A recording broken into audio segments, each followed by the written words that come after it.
बिस्मिल्लाहिर्रहमानिर्रहीम। कल हम डिस्कस कर रहे थे एसी जनरेटर, तो कुछ चीजें रह गई थी, उसको कंप्लीट करते हैं। तो एसी जनरेटर में बेसिकली हमने ये कहा था कि ये मैग्नेट है, इसके दो पोल फेसेस यहाँ पे एन और एस इस तरह हमने रखे हुए हैं। ये कह लें कि एन पोल है, ये एस पोल है। तो इसमें जो मैग्नेटिक फील्ड बनता है उसकी डायरेक्शन ये है और ये यूनिफॉर्म मैग्नेटिक फील्ड है। इसके अंदर ये कॉइल है, रेक्टेंगुलर कॉइल, यानी कि कॉइल जो है इसको रेक्टेंगुलर फ्रेम के ऊपर हमने वाइंड अप किया हुआ है। इस तरह की सिचुएशन है।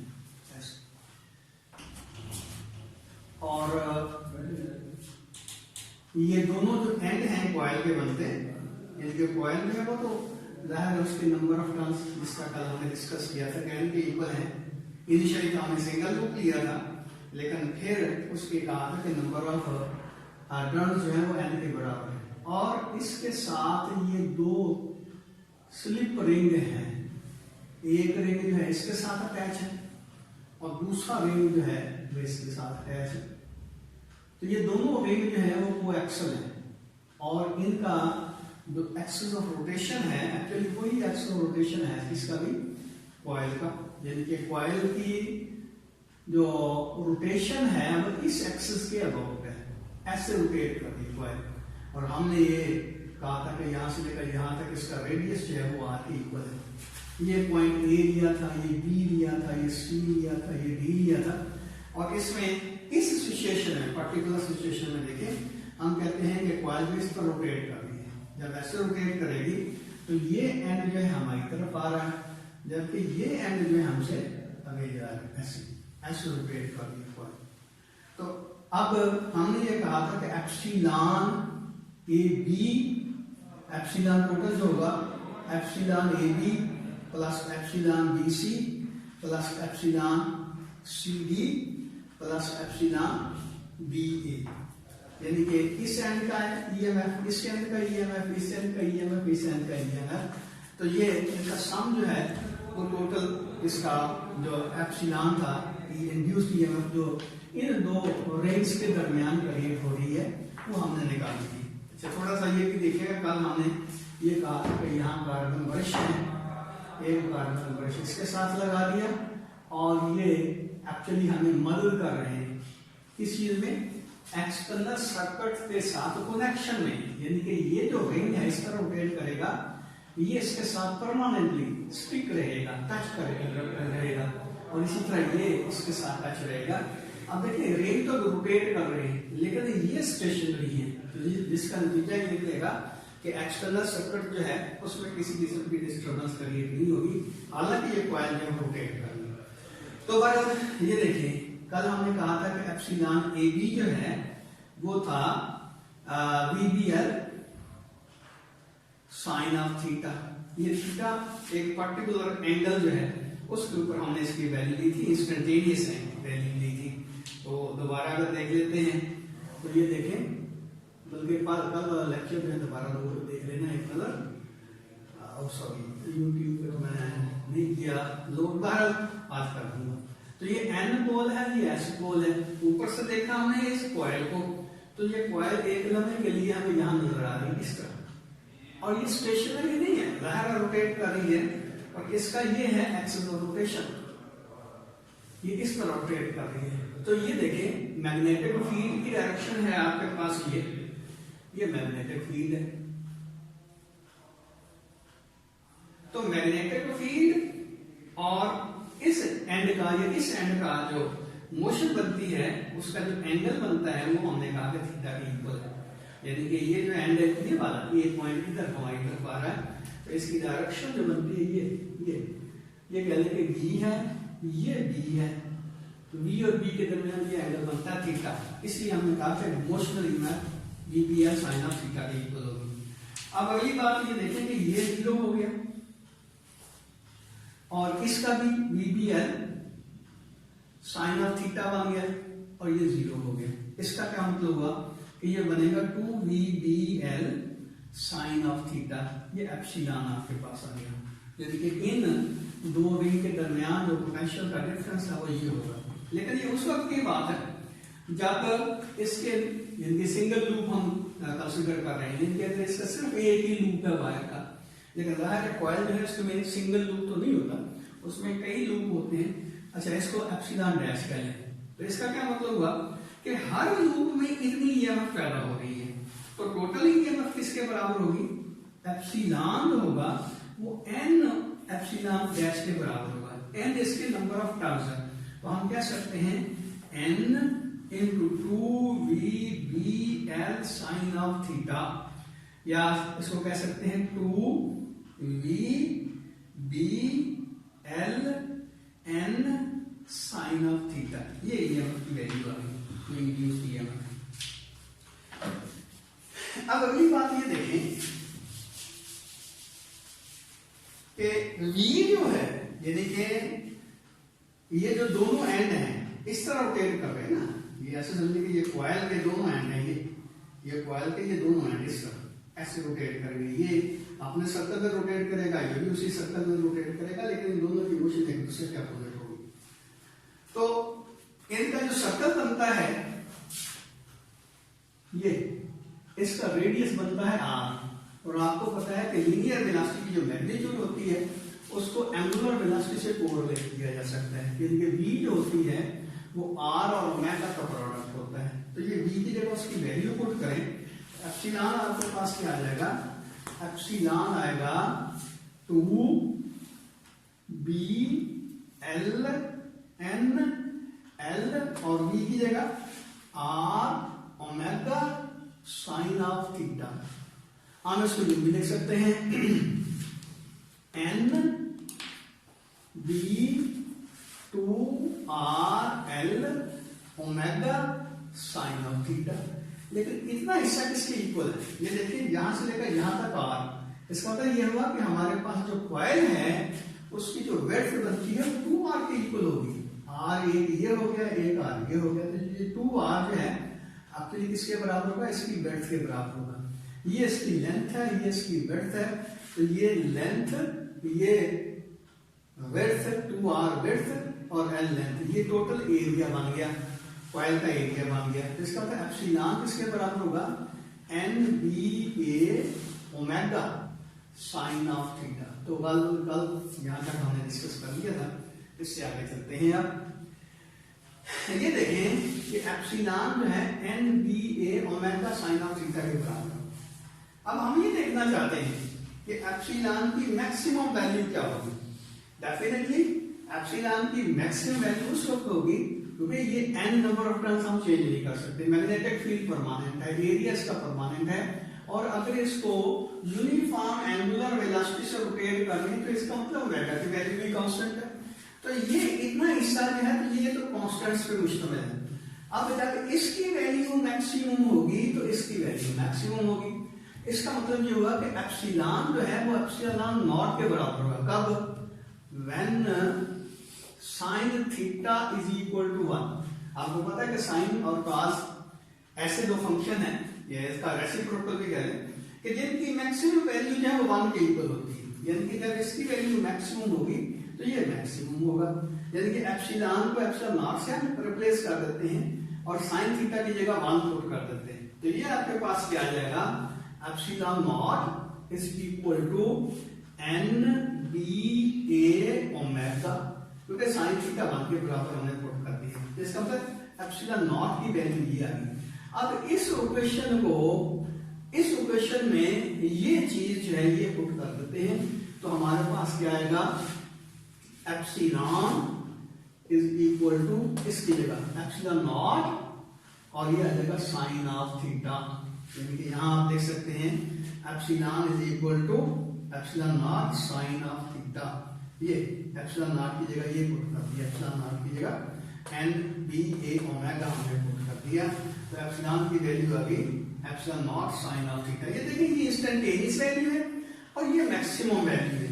ये किसी भी लम्हे पे आप किसी भी इंस्टेंट के ऊपर एप्सिलॉन की वैल्यू निकाल सकते हैं। बेसिकली ये देखिए थीटा किसके बराबर होता है? थीटा जो होता है वो S is equal to V is equal to R theta जो है वो 2 पाई रेडियन के बराबर होगा, तो ये 2 पाई आर के बराबर होगा। थीटा जो होता है वो ओमेगा और टी के प्रोडक्ट के बराबर होता है। एंगुलर डिस्प्लेसमेंट, एंगुलर वेलोसिटी और टाइम का प्रोडक्ट होता है। और ओमेगा किसके बराबर होता है? 2 पाई एफ के बराबर होता है। तो थीटा 2 पाई एफ टी आ गया। अब ये वैल्यू जो है इसमें पुट कर दे तो क्या आएगा, ये देखें। हम कह सकते हैं epsilon is equal to epsilon naught sine of 2 pi F T. अब अगर ओमेगा या 2 पाई एफ जो उसकी वैल्यू कांस्टेंट रखी जाए, जिसका मतलब एप्सिलॉन में टाइम डिपेंडेंट है, टाइम के ऊपर डिपेंड करता है, इसलिए हम कहते हैं कि ये इंस्टेंटेनियस वैल्यू है। एप्सिलॉन जो है ये ईएमएफ की इंस्टेंटेनियस वैल्यू और ये है इसकी मैक्सिमम वैल्यू। अब अगली बात ये देखें कि अगर हम ये कहते हैं कि ये पूरा जो सर्किट बनता है, मीन इसमें एक्सटर्नल रेजिस्टेंस भी आ जाती है और ये कॉइल भी आ जाती है, इसकी टोटल रेजिस्टेंस अगर आर के इक्वल है तो हम करंट की वैल्यू फाइंड आउट कर सकते हैं। यानी कि किसी भी पॉइंट के ऊपर करंट की वैल्यू किसके बराबर होगी? I is equal to epsilon over R होगी। मैं फिर बता देता हूं कि ये आर है सिर्फ ये लोअर की रेजिस्टेंस नहीं है, बल्कि इसमें ये कॉइल की और ये जो हमारा स्लिप रिंग और ब्रश का जो सिस्टम है इसकी रेजिस्टेंस भी ऐड करें तो ये टोटल रेजिस्टेंस बनती है आर के इक्वल। तो आई जो होगा एप्सिलॉन ओवर आर आ जाएगा। अब एप्सिलॉन की वैल्यू ये पुट कर दे तो ये आ जाएगा I is equal to epsilon naught sine of theta लिख सकते हैं, 2 पाई एफ डी लिख सकते हैं, ओवर आर आ गया। इसको जो भी लिखा जा सकता है epsilon naught over R into sine of theta. लेकिन ये किसके इक्वल होगा? ये होगा मैक्सिमम करंट, यानी कि एप्सिलॉन की वैल्यू जहां पे मैक्सिमम होगी करंट की वैल्यू भी मैक्सिमम होगी। तो I is equal to I naught sine of theta आ जाएगा। अब ये रिलेशन क्या शो कर रही है? ये शो कर रही है कि इसका जो करंट है वो कांस्टेंट नहीं रहता है, क्योंकि यहाँ पे जो आउटपुट पे हमें करंट मिलेगा वो टाइम टू टाइम या एंगल के साथ वेरी करेगा। देखिए थीटा जो है वो एंगल के ऊपर डिपेंड करता है। इसका मतलब ये हुआ कि इसकी वैल्यू जो है आई की वैल्यू वो अल्टर होती जाती है, तब्दील होती जाती है विद रिस्पेक्ट टू टाइम। तो इसलिए ये जो होगा करंट आउटपुट पे हमें मिलेगा जो ये अल्टरनेटिंग करंट होगा। तो इसलिए इस जनरेटर को एसी या अल्टरनेटिंग करंट जनरेटर कहते हैं। अब इसको हम ग्राफिकली भी शो कर सकते हैं, यानी कि ये आई और टी के दरमियान ग्राफ ड्रा कर सकते हैं, या आई और थीटा के दरमियान जो है हम ग्राफ ड्रा कर सकते हैं। मीन एंगल जो है इस कॉइल का जो एंगल है उसका with respect to magnetic field, इसके कॉइल और मैग्नेटिक फील्ड के दरमियान जो एंगल बनता है थीटा, उसकी वैल्यू जो है यहाँ वेरी होती है। ये कॉइल तब्दील रोटेट होगी तो एंगल जो है वो तब्दील होता जाएगा। अगर यहाँ देखें यदि इस सिचुएशन में देखें तो एरिया अपना हमारा जो कॉइल है उसका प्लेन ये है और इसके एरिया ये है, तो इसका plane parallel to the magnetic field है और इसका area perpendicular to the magnetic field है। तो यहाँ पे अगर देखा जाए तो इसका जो एंगल बनता है वो 90 डिग्री का बनता है, लेकिन रोटेट होता हुआ जब यहाँ पे आता है तो ये इसका एंगल जो है एरिया का और मैग्नेटिक फील्ड का वो 0 हो जाता है, लेकिन प्लेन जो है उस वक्त परपेंडिकुलर होगा। इसका मतलब ये हुआ कि ये एंगल जो है तब्दील होता जाता है जैसे जैसे ये कॉइल जो रोटेट होती है। तो हम ये देखना चाहते हैं अब कि इसका जो एंगल है उसकी जो चेंज है उसके रिस्पेक्ट इसका करंट या ईएफ जो इंड्यूस होती है वो किस तरह वेरी करती है। इसकी तस्वीर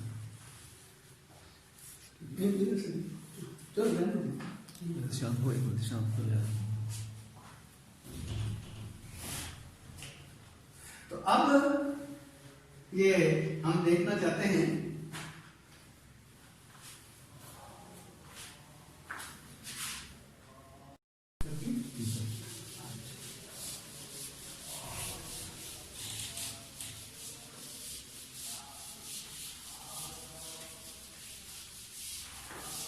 अब ये देखें कि मैं मुख्तलिफ एंगल्स के ऊपर इसकी जो वैल्यू है करंट की या ईएमएफ की वो आपके सामने रखता हूं। तो ये देखें कि इनिशियली हमारा मैग्नेटिक फील्ड या उसकी डायरेक्शन ये है, या दूसरे लफ्जों में यूं कह लें कि हमारा यहाँ जो है ये एन पोल है, ये है एन पोल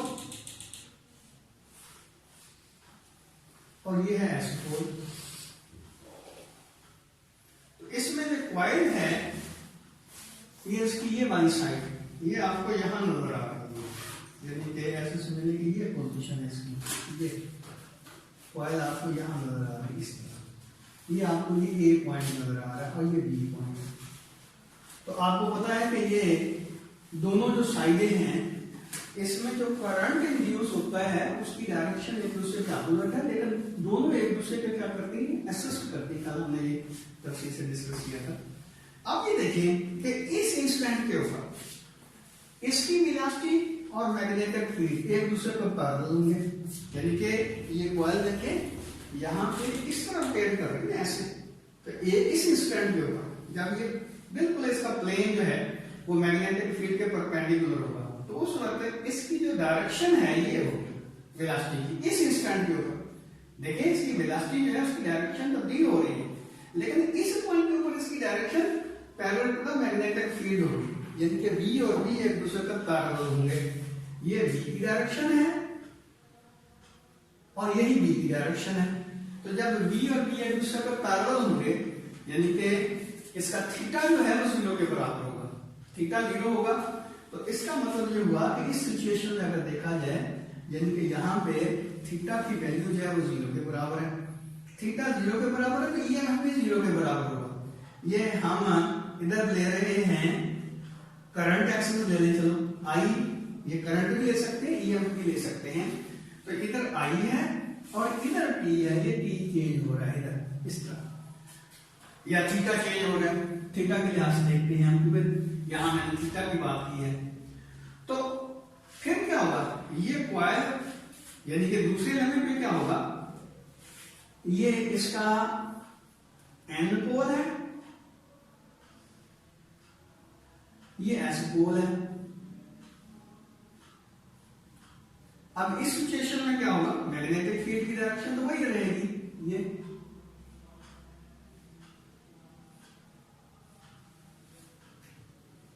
ये एस पोल है, लेकिन कॉइल जो है रोटेट होती हुई यहां पर पहुंच गई है, यानी कि कॉइल रोटेट होती हुई इस पोजीशन पे आ गई है, ये ऐसे रोटेट होती हुई यहां पे पहुंच गई, यहां पे पहुंच गई। अब इस सिचुएशन में क्या होगा, ये देखिए इसकी जो ये ए पॉइंट है, ये बी पॉइंट है, इसकी वेलोसिटी की डायरेक्शन ये होगी। अब यहां देखिए बी और बी एक दूसरे के परपेंडिकुलर है। जब बी और बी एक दूसरे के परपेंडिकुलर होंगे तो इसका मतलब ये होगा कि उस वक्त ईएमएफ जो इंड्यूस होगी उसकी वैल्यू मैक्सिमम होगी, यानी कि थीटा जो है वो 90 डिग्री बनेगा। जब थीटा 90 डिग्री का बनेगा तो डेफिनेटली ईएमएफ की वैल्यू जो है वो मैक्सिमम होगी, ईएमएफ की वैल्यू मैक्सिमम होगी या करंट की वैल्यू भी मैक्सिमम होगी, यानी कि एप्सिलॉन हमने कहा था कि epsilon naught sine of theta के इक्वल होगा। तो मैंने यहाँ करंट के लिहाज से कहा है, तो ये रिलेशन जो है इसको मैं अप्लाई कर रहा हूँ। थीटा की वैल्यू जब 90 डिग्री होगी तो आई जो है आई नॉट के बराबर हो जाएगा। इसका मतलब ये हुआ कि इस पॉइंट के ऊपर जो इसकी वैल्यू होगी करंट की वो मैक्सिमम हो जाएगी, ऐसे वेरी करता हुआ करंट यहाँ पी के इसकी जाएगी। उसके बाद क्या होगा, अब फिर कॉइल जो है रोटेट होके यहां तक पहुंच जाती है। जब कॉइल यहां पहुंचेगी तो सिचुएशन कुछ यूं बनेगी, यानी कि यहां देखें ये वही एन पोल है और ये एस पोल है। तो ये एन और एस के दरमियान मैग्नेटिक फील्ड है वो डेफिनेटली कांस्टेंट है। तो ये इसकी डायरेक्शन है मैग्नेटिक फील्ड की। तो ये देखें यहां थीटा जो है वो 0 डिग्री के बराबर है, यहां थीटा जो है वो 90 डिग्री हो गया, या π/2 कह सकते हैं आप, यानी कि π/2 एंगल इसने कॉइल में रोटेट कर दी। अब इस सिचुएशन में क्या होगा, ये कॉइल रोटेट होती है, अब यहां पे आ गई है इस पोजीशन पे, यानी कि इसका अब ए पॉइंट यहां पे आ गया और बी पॉइंट यहां पे आ गया। ये देखें यहां से कॉइल ने रोटेट होना शुरू किया, यहां पे पहुंची, यहां पे आ गई। अब इस सिचुएशन में अगर देखा जाए तो ये देखिए, ये V और B एक दूसरे के एंटी पैरेलल है, यानी कि थीटा जो बनता है वो 180 डिग्री का बनता है, और आपको पता है साइन 180 जो होता है वो भी 0 के बराबर होता है। तो इस पोजीशन के ऊपर जो EMF इंड्यूस होगा या करंट इंड्यूस होगा उसकी वैल्यू 0 हो जाएगी, ये 0 होगी। अब उसके बाद क्या होगा, उसके बाद ये होगा कि ये वही सिचुएशन जो पहले हम डिस्कस कर चुके हैं कि N और S जो है पोल उसी तरह है मैग्नेट के, ये N पोल है और ये S पोल है। तो मैग्नेटिक फील्ड की डायरेक्शन क्या होगी, ये मैग्नेटिक फील्ड की डायरेक्शन होगी। अब इसमें क्या है, इसमें ये देखिए ये कॉइल जो है रोटेट होती हुई यहां तक आ गई है बिल्कुल, यानी कि मजीद 90 डिग्री उसने रोटेट किया है। तो सिचुएशन कुछ यूं होगी, ये देखें ये कॉइल की अब नई पोजीशन ये बन गई। याद रखें ये A पॉइंट है, ये B पॉइंट है और ये B की डायरेक्शन होगी, ये B की डायरेक्शन है, ये B है, ये B है। अब V और B के दरमियान जो एंगल बनता है 270 डिग्री का बनता है। अब ये 270 डिग्री का जो एंगल बनता है उसकी वजह से साइन की वैल्यू क्या होगी, -1, साइन 270 डिग्री के ऊपर क्या बनेगा, -1। तो जब इसको -1 से मल्टीप्लाई करेंगे तो करंट जो है यहाँ पे मैक्सिमम होगा, लेकिन अब उसकी जो डायरेक्शन है वो पहले के अपोजिट होगी, यानी कि I = -I0 के बराबर हो जाएगा। तो ये हमारा ग्राफ जो है या करंट जो है वो इस तरह नेगेटिव पीक पे पहुंच जाए 270 डिग्री के ऊपर। अब अगली बात ये देखिए कि जब कॉइल मजीद 90 डिग्री जो है वो रोटेट होती है तो क्या होगा, ये देखें ये उसी तरह N पोल है, ये S पोल है। तो मैग्नेट जो है उसकी डायरेक्शन वही है, मैग्नीट्यूड भी वही है, लेकिन कॉइल जो है अब रोटेट होती हुई इनिशियल पॉइंट के ऊपर पहुंच गई है। मीन अब कॉइल जो है यहां पे आ गई, ये यानी कि A पॉइंट के ऊपर आ गई, A पॉइंट यहां पे आ गया, रोटेट होता हुआ यहां पे आ गया। अब फिर इसकी B की वैल्यू जो है वो ये होगी। अब V और B फिर एक दूसरे के ऊपर पैरेलल आ गए, तो इसका मतलब ये हुआ कि इस पॉइंट के ऊपर जो करंट होगा उसकी वैल्यू फिर 0 हो जाएगी, क्योंकि साइन 0 जो है वो 0 के बराबर होता है। तो इसका मतलब ये हुआ कि यहाँ पे फिर करंट जो है इसका 0 के बराबर हो जाएगा। अब अगर मैं ऐसा साथ एंगल लिखता जाऊं तो यहाँ 90 डिग्री का एंगल बन गया, ये 180 डिग्री या पाई रेडियन बन गया, ये एंगल 270 डिग्री या 3π/2 रेडियन हो गया, और ये क्या कहते हैं 360 डिग्री, या इसको हम कह सकते हैं 2π रेडियन। तो इसका क्या मतलब हुआ कि जब कॉइल जो है वो रोटेट होती है, हमने क्या किया कि कॉइल जो है वो यहां से शुरू किया रोटेट करना, यानी कि इस पोजीशन पे नहीं, कॉइल यहां पे यहां से रोटेट कर रही है।